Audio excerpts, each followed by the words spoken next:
அடிமை அரபு நாடுகளுக்கு எதிரான தாக்குதல்களை ஈரான் பல மாதங்களுக்கு நீடிக்கப் போகின்றதா? இந்த அடிமை அரபு நாட்டு தலைவர்களுக்கு ஈரான் அனுப்பியிருக்கக்கூடிய அடுத்த செய்தி என்ன? ஈரானின் தற்காலிக உச்ச தலைவராக தெரிவு செய்யப்பட்டிருக்கக்கூடிய ஆயத்துல்லா அலி ரீசா அரஃபி அவர்களும் ஏன் நாங்கள் அலி கமேனியை படுகொலை செய்தோம் என்று கவலைப்படப் போகும் டொனால்ட் ட்ரம்பும் நெட்டன்யாகுவும் ஒட்டுமொத்த மேற்குலகமும் இந்த போரானது மத்திய கிழக்கு போராக மாறி மூன்றாம் உலக போராக மாறப்போகின்றதா? ஈரானுக்கு எதிரான தாக்குதல்களை ஆரம்பிப்பதற்கு பின்னால் ஈரானிய உச்ச தலைவரை படுகொலை செய்வதற்கு பின்னால் இருக்கக்கூடிய சவுதி அரேபியாவும் சவுதி ஜொனி மற்றும் டொனால்ட் ட்ரம்புக்கு இடையிலே நடைபெற்றிருக்கக்கூடிய கலந்துரையாடல்களும் ஹெர்முஸ் ஜலசந்தி பிரதேசத்திலே பற்றி எரியும் அமெரிக்க நிறுவனத்திற்கு சொந்தமான எண்ணெய் கப்பலும் தொடர்ச்சியாக தரைமட்டமாக்கப்பட்டு வரும் அடிமை அரபு நாடுகளில் இருக்கக்கூடிய அமெரிக்க தளங்களும் அமெரிக்க நலன்களும் துபாயில் இருக்கக்கூடிய மொசாடின் CIA உளவு பிரிவினுடைய மிக முக்கியமான தலைமையகத்தை தரைமட்டமாக்கிய ஈரானிய ட்ரோன்களும் ஏவுகணைகளும் அமெரிக்காவுக்கு எதிராகவும் இஸ்ரேலிய ஆக்கிரமிப்புக்கு எதிராகவும் உலக அளவிலான போரை ஆரம்பிப்பதற்காக வெளியிடப்பட்டிருக்கக்கூடிய அறிக்கைகள்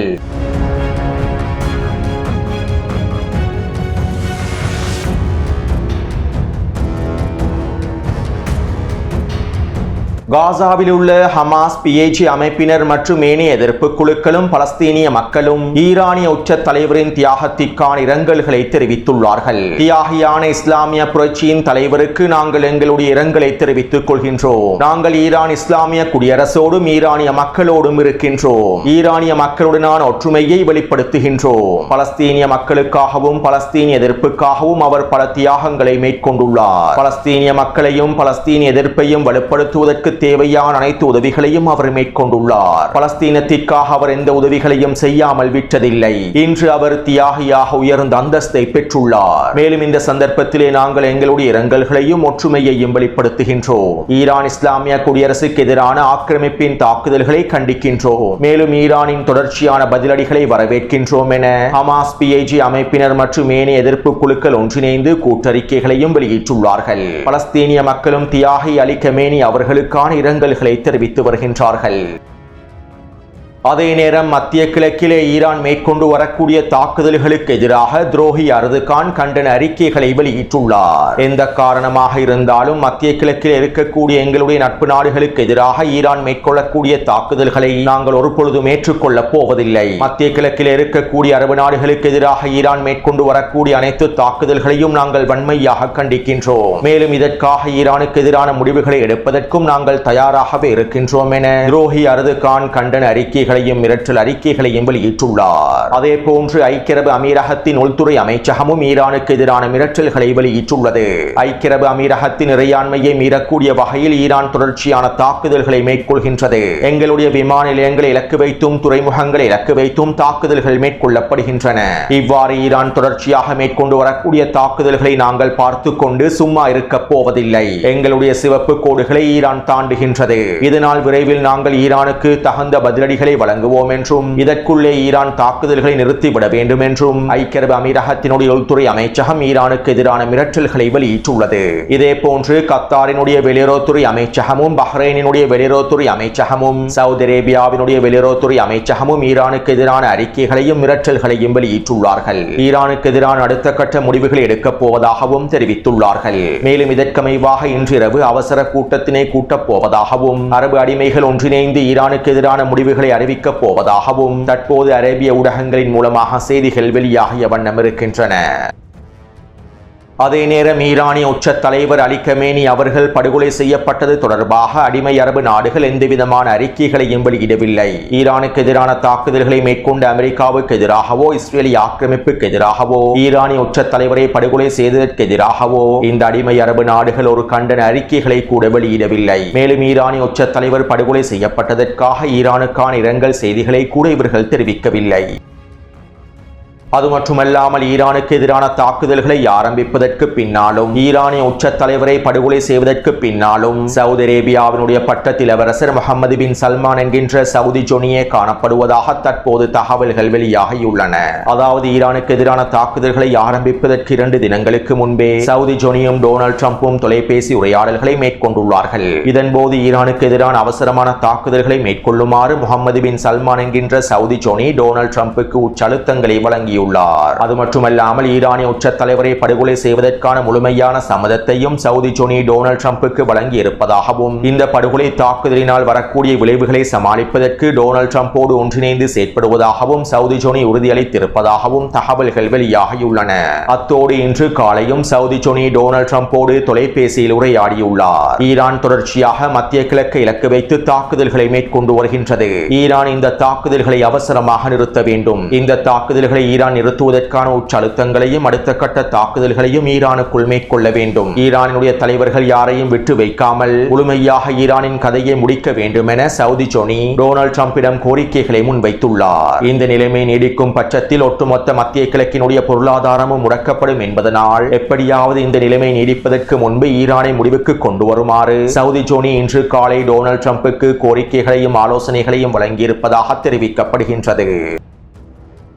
சுருக்கமாக குறிப்பிடுவதாக இருந்தால் இந்த அடிமை அரபுகள் பலஸ்தீனிய மக்களுக்கு எதிராகவும் பலஸ்தீனிய போராளிகளுக்கு எதிராகவும் ஒன்றிணைந்தார்கள். காசாவிலே பலஸ்தீனிய மக்களை வெளியேற்றிவிட்டு பலஸ்தீனிய போராளிகளை முடக்குவதற்கும் பலஸ்தீனிய எதிர்ப்பு குழுக்களை முடக்குவதற்கும் கடந்த 2.5 வருடங்களாக எல்லாவிதமான உதவிகளையும் அமெரிக்காவுக்கும் இஸ்ரேலிய ஆக்கிரமிப்புக்கும் வழங்கினார்கள். அதே போன்று பலஸ்தீனிய போர் முனைக்கு ஆதரவான ஈரானிய எதிர்ப்பற்றுக்களை முடக்குவதற்காகவும் ஒன்றிணைந்து செயற்பட்டார்கள். தற்போது பலஸ்தீனிய காரணத்திற்கு பலஸ்தீனிய போராளிகளுக்கு முழுமையான உதவிகளை வழங்கி வரக்கூடிய மத்திய கிழக்கு பிராந்தியத்தில் எதிர்ப்பற்றுக்களை பலப்படுத்தி இருக்கக்கூடிய ஈரானுக்கு எதிராகவும் ஈரானை முடிவுக்கு கொண்டு வருவதற்காகவும் ஒட்டுமொத்த அடிமை அரபுகளும் ஒன்றிணைந்துள்ளார்கள். மத்திய கிழக்கு பிராந்தியத்தில் பலஸ்தீனிய காரணத்தினை குழி தோண்டி புதைத்துவிட்டு பலஸ்தீனிய மக்களுக்கான உதவிகளை முழுமையாக தடுத்து நிறுத்திவிட்டு இஸ்ரேலிய ஆக்கிரமிப்பின் இருப்பை பாதுகாப்பதற்கு ஒன்றிணைந்துள்ளார்கள். மத்திய கிழக்கு பிராந்தியத்தில் இஸ்ரேலின் எதிர்காலத்தை பாதுகாப்பதற்கு ஒன்றிணைந்துள்ளார்கள்.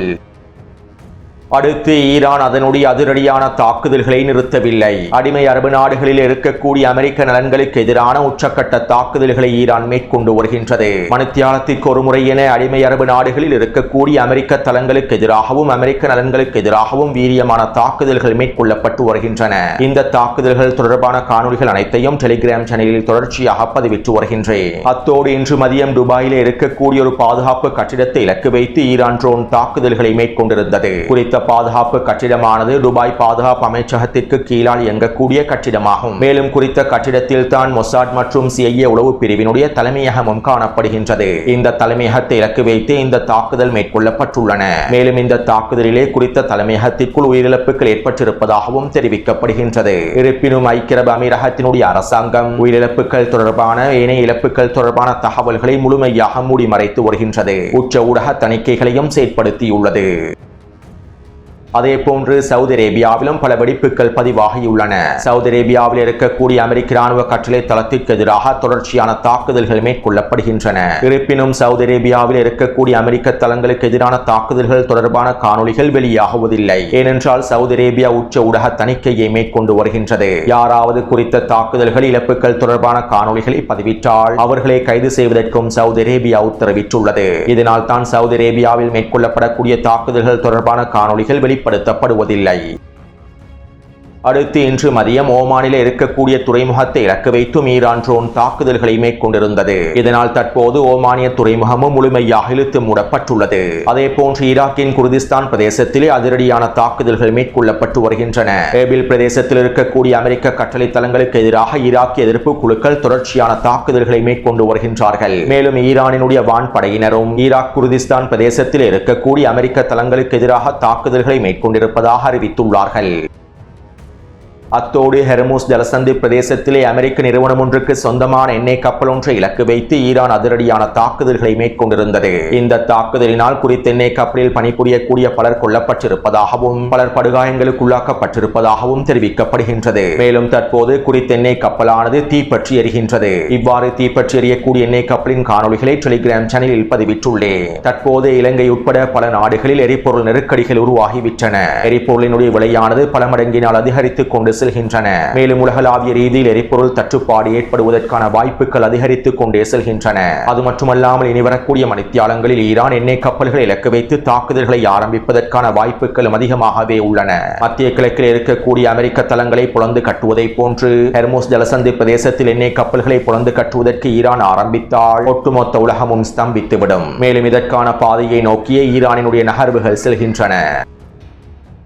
அடுத்து இன்று மதியம் ஈரான் இஸ்ரேலி ஆக்கிரமிப்புக்கு எதிராக அடுத்த கட்ட தாக்குதல்களை ஆரம்பித்திருந்தது. இதன்போது டெல் அவீவ் பிரதேசத்தை இலக்கு வைத்தும் ஹைஃபா பிரதேசத்தை இலக்கு வைத்தும் தாக்குதல்கள் மேற்கொள்ளப்பட்டிருந்தன. இதற்கமைவாக குறித்த பகுதிகளில் 3 வெடிப்புகள் பதிவாக இருப்பதாகவும் தெரிவிக்கப்படுகின்றது. மேலும் இஸ்ரேலி ஆக்கிரமிப்பு அதிகளவான ஊடக தணிக்கையை செயற்படுத்துகின்றது. அடுத்து அமெரிக்காவினுடைய இஸ்ரேலி ஆக்கிரமிப்பினுடைய தொடர்ச்சியான தாக்குதல்கள் ஈரானுக்குள்ளே மேற்கொள்ளப்பட்டு வருகின்றன. ஈரானின் வடமேற்கு, மேற்கு, வடக்கு மற்றும் தெற்கு பிரதேசங்களிலும் ஈரானினுடைய தலைநகரான தெஹ்ரானிலும் அமெரிக்காவும் இஸ்ரேலி ஆக்கிரமிப்பும் உச்ச தாக்குதல்களை மேற்கொண்டு வருகின்றது. ஈரான் தாக்குதல்களை நிறுத்த வேண்டும் என்பதற்காகவும் மத்திய கிழக்கில் இருக்கக்கூடிய அமெரிக்க தளங்களுக்கு எதிரான தாக்குதல்களை முழுமையாக நிறுத்த வேண்டும் என்பதற்காகவும் தெஹ்ரானில் இருக்கக்கூடிய இராணுவ தளங்களுக்கு எதிராகவும் அரச கட்டிடங்களுக்கு எதிராகவும் அமெரிக்காவும் இஸ்ரேலி ஆக்கிரமிப்பும் தற்போது வீரியமான தாக்குதல்களை மேற்கொள்கின்றன. கடந்த 3 மணித்தியாலங்களுக்குள் மாத்திரம் தெஹ்ரானில் இருக்கக்கூடிய 10க்கும் அதிகமான அரச கட்டிடங்கள் இலக்கு வைக்கப்பட்டுள்ளன. மேலும் தெஹ்ரானில் இருக்கக்கூடிய கூட்டுப்படைகளின் இராணுவ கட்டளை தளமும் முழுமையாக தரைமட்டமாக்கப்பட்டுள்ளது. ஈரான் முழுமையாக சரணடைந்து விட வேண்டும், ஈரான் தாக்குதல்களை நிறுத்திவிட வேண்டும் என டொனால்ட் ட்ரம்பும் தொடர்ச்சியான மிரட்டல்களை வெளியிட்டு வருகின்றார். ஆனால் ஈரானுக்குள்ளே இவ்வளவு தாக்குதல்கள் மேற்கொள்ளப்பட்டும் தொடர்ச்சியான தாக்குதல்கள் மேற்கொள்ளப்பட்டு வரக்கூடிய நிலைமையிலும் ஈரான் சரணடைய மறுத்துள்ளது. நாங்கள் ஒரு பொழுதும் சரணடைய போவதில்லை. அமெரிக்க நலன்களுக்கு எதிராகவும் ஆக்கிரமிப்புக்கு எதிராகவும் நாங்கள் பழி வாங்குவோம், தொடர்ச்சியான தாக்குதல்களை மேற்கொள்வோம், எங்களுடைய தாக்குதல்களை நிறுத்தப் போவதில்லை என ஈரானிய இராணுவ தலைமைகள் அறிவித்துள்ளார்கள். இப்படியான நிலைமையில் ஈரானிய ஜனாதிபதி மற்றும் தலைமை நீதிபதியோடு சேர்ந்து உச்ச தலைவரின் கடமைகளை தற்காலிகமாக நிறைவேற்றுவதற்காக ஆயத்துல்லா அலிரீசா அரஃபி அவர்கள் தெரிவு செய்யப்பட்டுள்ளார். அதாவது ஈரானினுடைய தற்காலிக உச்ச தலைவராக ஆயத்துல்லா அலிரீசா அரஃபி அவர்களே தெரிவு செய்யப்பட்டுள்ளார். மேலும் இவரே உத்தியோகபூர்வமாக அடுத்த உச்ச தலைவராக தெரிவு செய்யப்படுவார் என்றும் எதிர்பார்க்கப்படுகின்றது. அதே நேரம் அலி கமேனி அவர்களுடைய மகனான முஜ்தபா கமேனி அவர்கள் தான் அடுத்த உச்ச தலைவராக தெரிவு செய்யப்படுவார் என சில ஊடகங்கள் செய்திகளை வெளியிட்டிருந்தன. இருப்பினும் தற்போது தற்காலிக உச்ச தலைவராக ஆயத்துல்லா அலிரீசா அவர்களே தெரிவு செய்யப்பட்டுள்ளார். மேலும் இவர் தான் உத்தியோகபூர்வமான அடுத்த உச்ச தலைவராகவும் நியமிக்கப்படுவார். அத்தோடு ஆயத்துல்லா அலிரீசா அரஃபி தொடர்பாக அதிகமானோருக்கு தெரியாது. தெளிவாகவும் சுருக்கமாகவும் குறிப்பிடுவதாக இருந்தால் டொனால்ட் ட்ரம்பும் நெட்டன்யாஹுவும் ஏனைய மேற்குலக தலைவர்களும் ஏன் நாங்கள் அவசரப்பட்டு அலி கமேனி அவர்களை படுகொலை செய்தோம் என்று கவலைப்படுவார்கள். மேலும் ஆயத்துல்லா அலிரீசா அரஃபி அவர்கள் மிகவும் உறுதியானவர் என்றும் அவருடைய அடுத்த கட்ட நடவடிக்கைகள் மிக முக்கியமான அமைந்திருக்கும் என்றும் ஈரானிய ஆய்வாளர்களும் கருத்துக்களை வெளியிட்டுள்ளார்கள். அத்தோடு ஈரானிய ஆய்வாளர் ஒருவர் இவ்வாறு தெரிவித்துள்ளார். ஈரான் அணுகுண்டுகளை தயாரிக்க கூடாது, அணு ஆயுதத்தை தயாரிக்க கூடாது என்பதில் இமாம் அலி கமேனி அவர்கள் உறுதியான நிலைப்பாட்டை கொண்டிருந்தார். ஆபத்தான ஆயுதங்களை நாங்கள் உருவாக்க கூடாது என்பதில் அவர் உறுதியாக இருந்தார். ஆனால் இந்த அமெரிக்கர்களும் ஆக்கிரமிப்பாளர்களும் தற்போது இவரை படுகொலை செய்துவிட்டார்கள். இதனால் தற்போது ஈரான் அவசரமாக அணுகுண்டுகளையும் அணு ஆயுதங்களையும் பெறுவதற்கான வாய்ப்புகள் அதிகரித்திருப்பதாக குறித்த இராணுவ ஆய்வாளர் தெரிவித்துள்ளார். அடுத்து அமெரிக்காவுக்கு எதிராகவும் இஸ்ரேலி ஆக்கிரமிப்புக்கு எதிராகவும் உலகளாவிய போரை அறிவித்துள்ளார்கள். பிரபல ஷியா தலைவர்கள் இந்த அறிவிப்புகளை வெளியிட்டுள்ளார்கள். ஈரானிய உச்ச தலைவரை படுகொலை செய்ததற்கு பழிவாங்கும் நோக்கத்தோடு உலகம் முழுவதும் இருக்கக்கூடிய அமெரிக்க நலன்களுக்கு எதிராகவும் இஸ்ரேலிய ஆக்கிரமிப்பு நலன்களுக்கு எதிராகவும் நாங்கள் போரை அறிவிக்கின்றோம் என தெரிவித்துள்ளார்கள். அடுத்து ஈரான் அடிமை அரபு நாட்டு தலைவர்களுக்கு செய்தி ஒன்றை அனுப்பியுள்ளது. நீங்கள் உங்களுடைய நாட்டில் இருக்கக்கூடிய அமெரிக்க இராணுவ கட்டளை தளங்களை முழுமையாக இழுத்து மூட வேண்டும். நீங்கள் அமெரிக்க கட்டளை தளங்களை முழுமையாக இழுத்து மூடும் வரை நாங்கள் எங்களுடைய தாக்குதல்களை நிறுத்தப் போவதில்லை. தற்போது உங்களுடைய விமான நிலையங்கள், துறைமுகங்கள் முழுமையாக முடக்கப்பட்டு விட்டன. உங்களுடைய பொருளாதாரம் முடக்கப்பட்டு விட்டது. மேலும் நாங்கள் இன்னும் பல மாதங்களுக்கு இந்த தாக்குதல்களை தொடர்வதற்கு தயாராகவே இருக்கின்றோம். மத்திய கிழக்கில் இருக்கக்கூடிய அமெரிக்க நலன்களுக்கு எதிராக பல மாதங்களுக்கு தாக்குதல்களை மேற்கொள்வதற்கு திட்டமிட்டுள்ளோம். இதனால் எங்களுடைய தாக்குதல்களை நாங்கள் நிறுத்தப் போவதில்லை. இந்த தாக்குதல்களை நாங்கள் நிறுத்த வேண்டுமாக இருந்தால் நீங்கள் உங்களுடைய நாட்டில் இருக்கக்கூடிய அமெரிக்க மத்திய கட்டளை தளங்களை முழுமையாக இழுத்து மூடிவிடுங்கள். இல்லாவிட்டால் அடுத்த கட்ட விளைவுகளை சந்திக்க வேண்டி ஏற்படும் என அடிமை அரபு தலைவர்களுக்கு ஈரான் செய்தி ஒன்றை அனுப்பி வைத்துள்ளது. அத்தோடு அடிமை அரபு தலைவர்கள் அவசரமாக முடிவெடுக்காவிட்டால், அமெரிக்க இராணுவ தளங்களை முழுமையாக முடக்காவிட்டால் இந்த போரானது மத்திய கிழக்கு போராக மாத்திரமல்லாமல் 3ஆம் உலக போராகவும் மாறிவிடும். ஈரான் இன்னும் அமெரிக்காவினுடைய ஆப்ரஹாம் லிங்கன் போர்க்கப்பலை இலக்கு வைத்து சரியான தாக்குதல்களை மேற்கொள்ளவில்லை. ஈரான் ஆப்ரஹாம் லிங்கன் போர்க்கப்பலை மூழ்கடித்தால் ஒட்டுமொத்த மேற்குலகமும் ஈரானுக்கு எதிராக திரும்பிவிடும். மேலும் இது 3ஆம் உலக போரினுடைய ஆரம்பமாகவே இருக்கும். அதே போன்று மத்திய கிழக்கு நாடுகளில் இருக்கக்கூடிய எண்ணெய் தளங்களையும் ஈரான் இன்னும் குறிவைக்கவில்லை. அடிமை அரபு நாடுகள் எவ்வாறான முடிவுகளை எடுக்கப் போகின்றார்களோ இதற்கமைவாகவே ஈரான் அடுத்த கட்ட முடிவுகளை எடுக்கும். மத்திய கிழக்கில் இருக்கக்கூடிய எண்ணெய் தளங்களையும் ஆப்ரஹாம் லிங்கன் போர்க்கப்பலை இலக்கு வைத்து ஈரான் தாக்குதல்களை செய்ய ஆரம்பித்தால் அது மத்திய கிழக்கு போராக அல்லாமல் மூன்றாம் உலக போராகவே மாறிவிடும். இதற்கான வாய்ப்புகளே தற்போது அதிகமாக இருக்கின்றன. எனவே இந்த காணொளி தொடர்பான கருத்துக்களை பதிவிடுங்கள். அடுத்த காணொளியை விரைவாக பதிவிடுகின்றேன். தொடர்ந்தும் என்னுடன் இணைந்திருங்கள். நன்றி, வணக்கம்.